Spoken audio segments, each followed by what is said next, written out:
Good, okay, we are live. So I have my trusty iPad here, just to check if it would like rotate. There we go.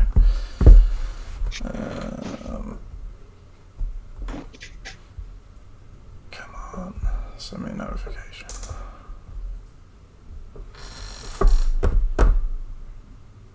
Or don't. What's going on?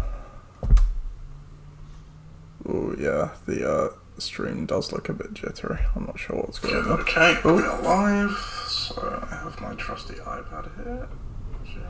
Well, we'll roll with it. The audio will be fine. The video might be a bit intermittent. I'm just going to just sit still, like yeah, just 20 minutes, so no one knows that I'm moving. I move my eyes. YouTube is not receiving enough video to maintain smooth streaming as such. It will experience buffering, or whatever. I don't know. Maybe is there a way I can? Then maybe a way I can reduce the quality of the stream so that I can. Yeah, that's how I can do it. We're gonna look like potato, but at least we'll be in motion potato. Let's try that. Let's see if that makes any difference.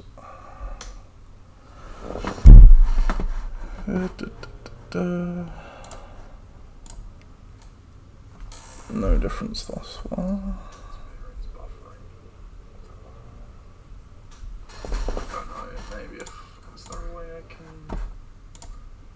Maybe a way I can reduce the quality of the stream. The stream is just catching up. Sorry. Yeah. We're gonna look like potato, but at least we'll be in motion potato. Let's try that. Let's see if that makes any difference.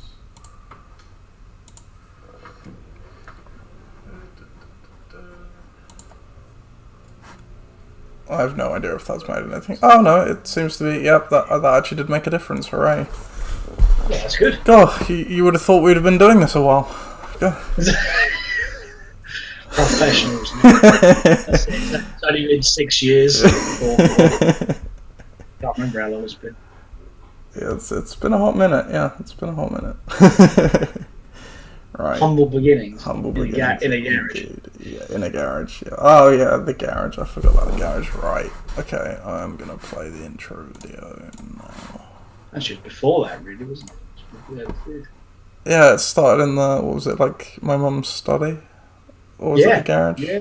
Between those two places, yeah. Yeah. Garage in the The sun. whole Liam Kumar effect.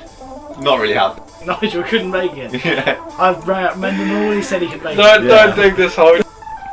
Phil, Predator guy, always manages to do well way out, but he is a shocking personality. You guys got a trophy? No. It was pre-vid. No, my life from Rashad Mendenhall. Right, you go, cancel. I'm a tag, Jack! I'm a fucking tag! Hello and welcome to another episode of the LOC Report. You can see that I am in slightly different locale, but Chris is in his trusty comfortable chair. Hello Chris, how are you doing? Yeah, good. Yes, it's still here. Still here 3.5 months on, so that's...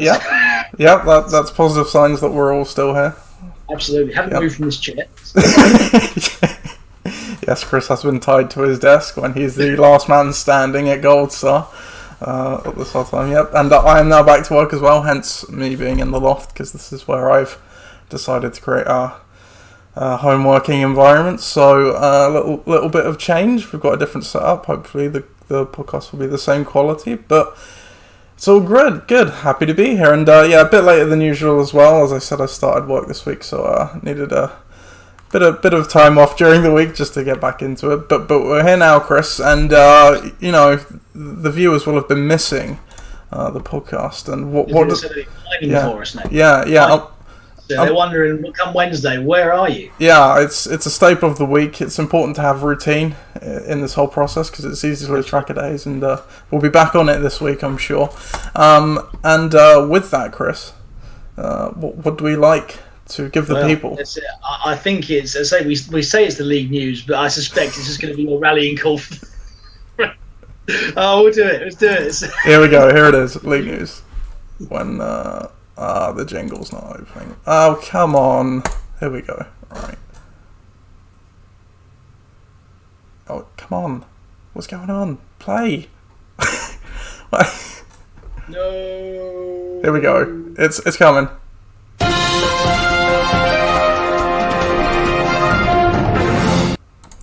Yes, you can tell this is our first time doing it from my laptop. So, but we got the jingle eventually. That's fine. League news. That's it. I wonder what it's going to be. Top of the agenda. Top of the agenda, of course. If it's not burnt into your brain by this point, it should be very soon. 29th of August is the LOC draft day. Probably in the afternoon or the evening, as church football will likely be back, because I've seen they're already training, Chris. Yeah, well, I said there's no reason for it not to be now, I don't think. I think it's proven that that big sporting events can still take place. So yeah, without crowds. Yeah, this is the whole argument for I can't think of like, I suppose maybe not cinemas, but other kind of lines of work and everything like that, where if professional athletes can play football with one another, then as a population, in theory, why can't we do more? Yeah, there's a lot of things that we can do, I think. Yeah. I suppose, yeah. There's also the... Sorry, go on. Sorry. There's also the argument that perhaps the football has come back too soon, and it is obviously a monetary reasons why it has returned. But it's it gives them something to do on a weekend, and I think with anything, you can't stop it. And yes, these clubs aren't charities. They are businesses. Yeah, for sure. So yeah, life goes on, and and hopefully by having all this and having the sport, it galvanises things around it, such as this. Even if this is very, very small scale, other big media companies have something to talk about rather than coronavirus, which is nice. Yeah. Yeah, absolutely. And that's it. And other things that people might find unsavoury, but they do keep the industries going, such as gambling. Yeah. I'm very happy match betting has returned. Yeah, even though maybe it's not the time to gamble your money away when no, perhaps not. Yeah, perhaps not. Draft day circling in, and our weekly kind of coronavirus and sport update. There are yet more updates. Baseball has finally agreed something to come back. It only took them 2 months longer than it should have done. NBA has released their schedule, even though Florida is obviously looking like a disaster zone at the moment. They still seem to be pressing ahead. But the NFL actually is probably taking a bit of a step back, I would say, over the last week. While they have actually said, bizarrely, that so up till this point they've kind of been taking a one paints all approach, where if one team can't report to their facility, no team can for competitive reasons. Yeah. But when it comes to games, so far their plan is to let each team do what they want when it comes to fans with their stadium. If one state says no, you can't have any fans, and another says play as normal, that will be allowed at the moment, which seems very bizarre. It does. But that's the nature of the country, I suppose, isn't it? Is that there isn't a one glove fits all approach in the US. No, there's just too many people and too much land to cover. So, but do I think that fans make a massive difference? I think that in certain instances, yes. In places like Pittsburgh, you wouldn't want to play in front of no fans, because actually it makes a massive difference. Playing at Arrowhead with fans is a massive plus. But sometimes you just if that's what's to be done, the quality of the players on the field, regardless of the fans in the stands, will always come through. So I think that's what we're finding in the Premier League here as well. Although players don't seem to like that, they don't seem to like playing in front of Yeah, well, there was some thought that West Ham would actually do better without the fans, and to that, it looks like absolute lies and bollocks to me. But when you're bad, you're bad. If anything, I think they possibly even look worse without all the abuse. So I say bring back the abuse. No. Yeah, it's an interesting one because I think I was listening to the Around the NFL podcast, or the NFL one. They actually had quite a good episode on it, and the home team wins about 55% of the time, and obviously there's going to be lots of variation that is baked into that 55%, whether you're actually a good team or not, or indeed if your home field advantage does matter, like it clearly seems to in places like New England and Kansas City, as you already said. But as you say, I suppose it's I got the figure wrong, I think, last week. $3 billion the league stands to lose by not having any fans in the stadium. So, as with all of this money talk, so if there's any way to, claw some of that back, teams are absolutely going to do it. So I guess that's a slightly more positive view of the world. In a slightly more negative view of the world, they have just cancelled the first pre-season game, the Hall of Fame one, which is no surprise, as the players aren't reporting till 28th of July to the facilities. So that would be basically they'd have a week and have to play that game, which just isn't going to happen. Really, no one cares about them anyway. No, I mean, yeah. We lose this couple of weeks ago, and I said nobody cares about pre-season games. So the only people that care about pre-season games is NFL scouts, I assume. But yeah, for the common man on the street, so what? Not what you said anything. I'm just going to miss, guys like Christian Wade last year scoring that ridiculous touchdown, and for what? Yeah, no, it's it's very much for those bottom of roster guys to try and get a chance to make the rosters. That's probably all that's going to go amiss. And maybe the teams are a little bit slower starting in the season, but as we said last week, main players don't tend to play anyway, so that is arguably already what happens. So yeah, that one's definitely gone. It looks like there's probably going to be at least another 1 or 2 weeks of the pre-season go as well. But around all that, excuse me, losing my voice. Around all that, the NFL has also announced that they will be covering the seats nearest to the field for all games this season.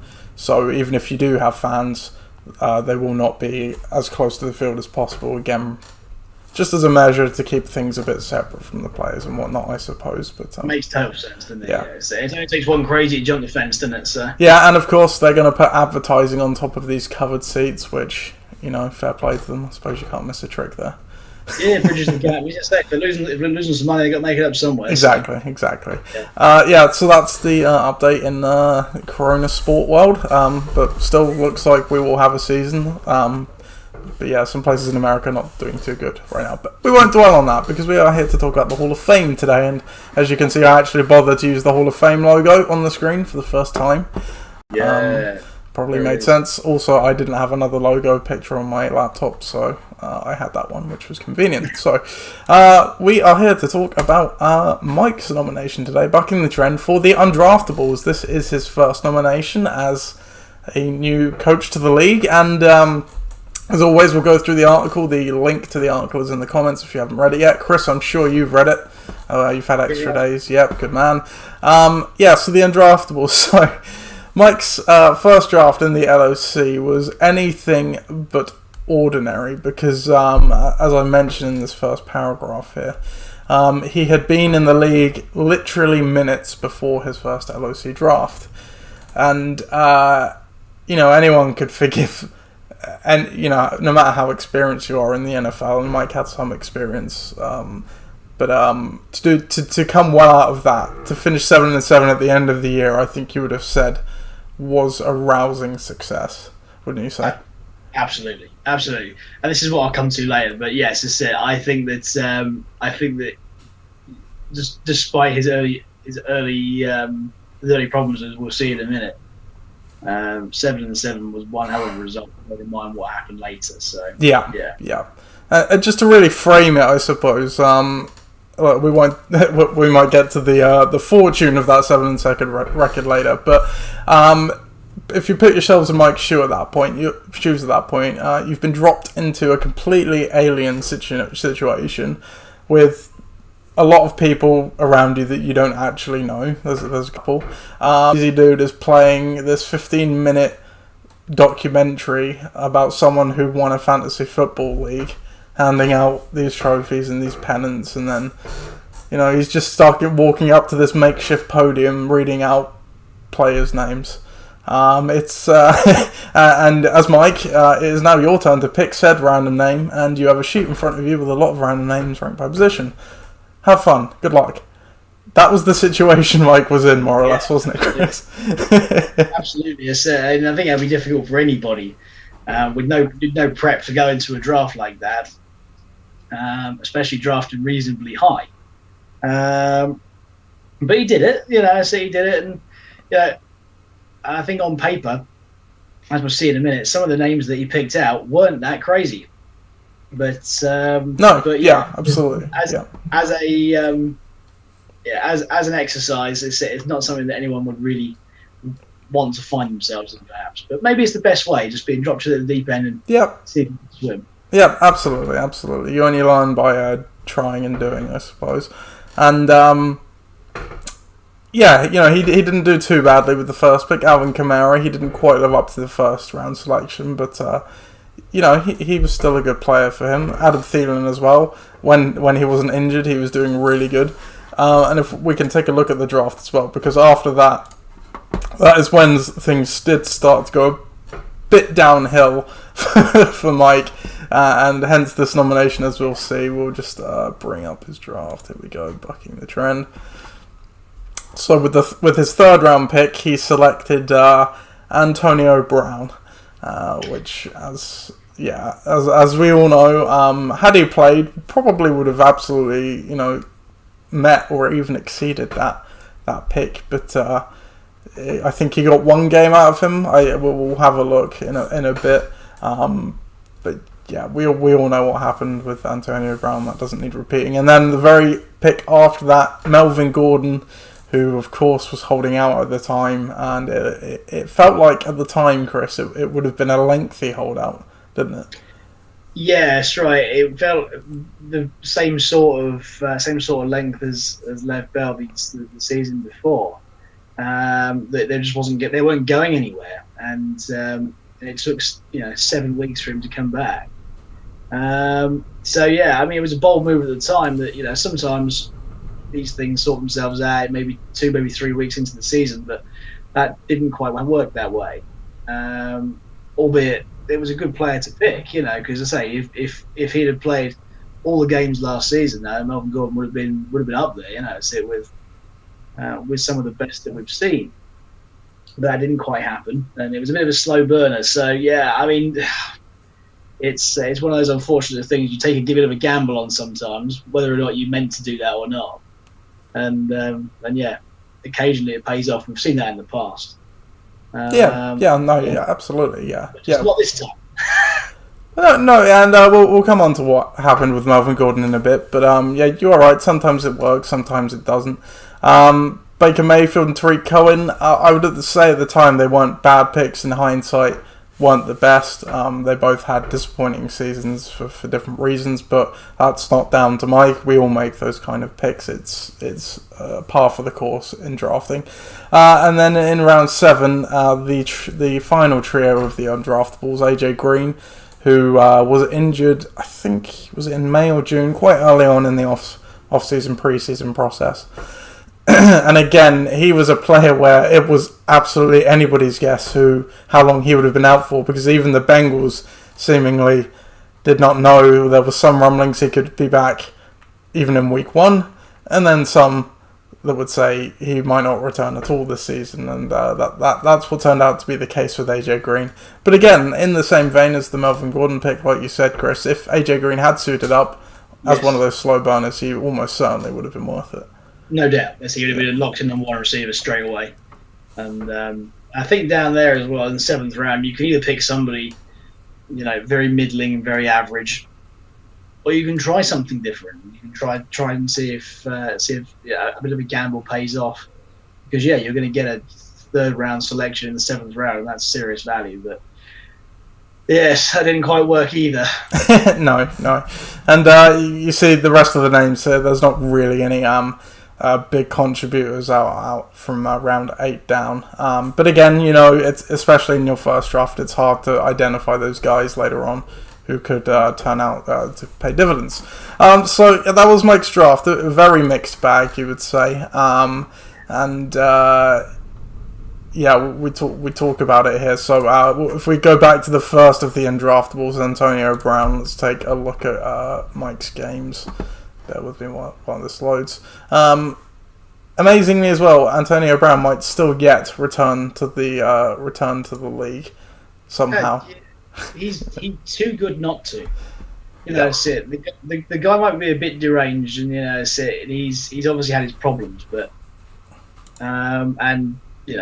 serious problems at that. There's some bad allegations flying around, but then again, so it's not the worst thing that's ever happened to a player in the NFL to then have returned. There is no doubt that he is extremely talented. Yeah, but he needs to go to a team that can handle that. Yeah, I thought the Raiders were a great fit for him. It's a crazy dysfunctional organization with a crazy dysfunctional guy. That's it, and that I think maybe Gruden might have been the guy to try and tame that, but evidently that wasn't the case. Yeah, well, I think, like you say, the Patriots effectively were the perfect landing spot for him in that case, because at the time there you've got Tom Brady and Bill Belichick, the ultimate, setting the tone for what the organization is. I think if the other stuff had not come out after his signing, and that he obviously did not inform the Patriots of that, it's a completely different story. Yeah. I mean, there's no doubt that Bill can handle egos, but and I think he thrives on it. Actually, I really do. I think that he's quite happy to take, guys who maybe haven't worked out for one reason or another franchise, and make them something that's worthwhile. But yeah, I see. It'll be very difficult for any team now to look at Antonio Brown and go, do we want that drama? Do we want that grief? Yeah. And it would take, I think, as with all these things like we've seen with Colin Kaepernick, the owner needs to be on board with signings like this. Is there an owner that is morally okay with all the things Antonio has done and has been accused of doing? He still does have an open civil case against him. So you watch him end up with the Cowboys. Yeah, almost guaranteed to happen. He would fit right in there. Yeah, well, if there's one owner that won't care about that, I think Jerry's the guy. That's it. That would be quite the offense if he went there. Can you imagine? But I mean, if there's, it's just one of those Jerry type gambles. I don't know why. Yeah. There's something in that tells me the case, but who knows? Who knows? It could be interesting. It's either that or just an owner that doesn't care. That's completely disenfranchised. Doesn't. Again, it wouldn't surprise me if we end up at somewhere like the Jets, because that's they need the help too. Add to the drama and the dysfunction there. Yeah. No, that sounds right. But back to Mike then. So week 2, he did play Antonio Brown, the only player of those 3 top 7 round draft picks we spoke about, and because he had a pretty good game considering he'd only been there practically a week before playing, and he got 12.1 points in a loss. You can see Buccing the Trend did have a slow start to the season, though they did win week 1. But that was all they would get from Antonio Brown for the entire season, due to the things that happened. So not value there. No, I mean, look at the point. Look at the points rundown. It's underwhelming from your first round pick there, and your first and second round pick combined for what? Just over 13.5. 13.5 points. What a thrill! So, I think at that point, alarm bells would start to ring in my head that perhaps it's not what I expected. Yeah, for sure. Especially if Antonio Brown after that, so the wheels weren't really fell off the wagon, then where are your points going to come from? Yeah, for sure. And, you know, as we've already mentioned, so that's pretty much the beginning and end of undraftable number 1, Antonio Brown. But undraftable number 2, Melvin Gordon, who, you know, he did take him in the 4th round, did fare a bit better. So, like we said, he was poised for a lengthy holdout. But fortunately for Buccing The Trend, he actually did return in week 5, which... I think when a player holds out, they can. It's either week 8 or week 10 or something. They have to report by for their contract not to toll another year. And luckily, we're on the wrong team. Back in the trend. And luckily for Mike, he did return in week 5. Now I don't think. Oh, he did play him in week 5, which probably wasn't the smartest move because, as we know, with players returning from lengthy holdouts, you know, it's effectively like the start of the season for them. In terms of conditioning and getting up to football speed, he didn't have a great time of it in week 5 with only 4 points. But obviously, as you can see there, only scoring 61 points, he wasn't even in the worst 3 options that played that day for Buccing The Trend. He certainly wasn't the reason why he lost the game. Let's put it that way.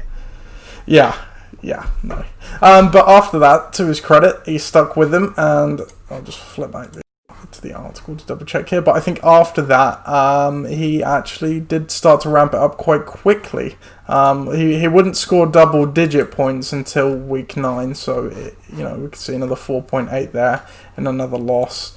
If we go to week 7. Yeah, this is when I'm in my head. I've got him coming back properly. Yeah. So you see, he's slowly raising the points as the week goes on, from 3 to 4 to practically 7. Mike gets a win somehow in week 7 against Cashel. Yeah, I forgot to score less. And then we go to week 8. Again, he nearly hits double digits, 9.4. There's nothing wrong with a 9.4 there. And then week 9 is really the first breakout week for Melvin Gordon, where he does topple over into double digits and helps Buccing The Trend secure a win, where he got 23 points. So that's when he really was up and running. Huge. Yeah.